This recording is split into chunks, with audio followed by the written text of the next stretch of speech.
In honor of Black History Month, we felt that it was imperative for us to discuss influential African Americans in sports. So the panel here have selected African Americans who were influential to them.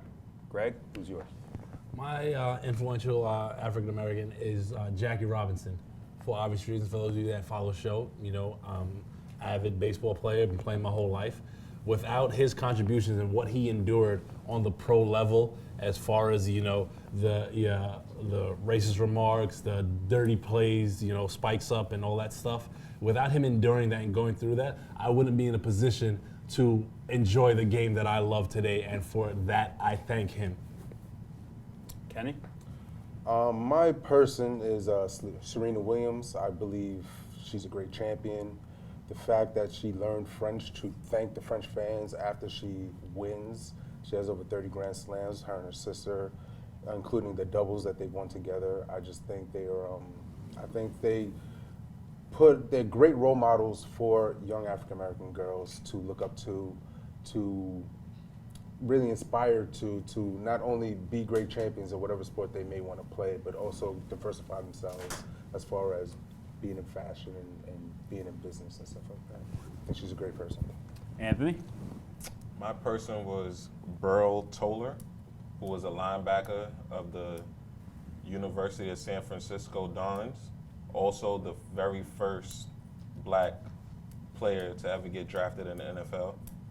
But he was the first player to ever get drafted. He's the first Black player to get drafted but not play a down in the NFL because of an injury in his draft year in the college All-Star game against the LA Rams, the champions at the time. Go ahead. He was also a part of the 1951 legendary, again, University of San Francisco Dons, who went undefeated that year.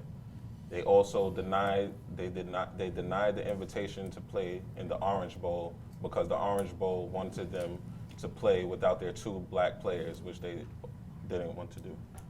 My person is Bill Russell. Maybe a bias on some. Maybe?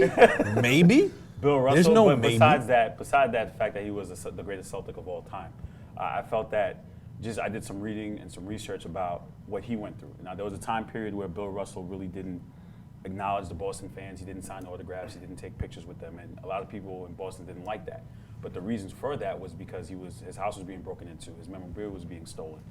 People were spray painting graffiti on his walls. His parents are from the South. They moved out of there to California to get them away from that.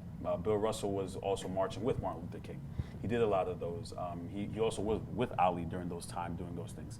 He also was the first Black coach in the NBA, and he won championships. The first Black, or even in general, player coach in the NBA. So I think during that time, Bill Russell really had an influence, which is why sometimes people say, oh, he's overrated for the amount of championships he won in the era that he played.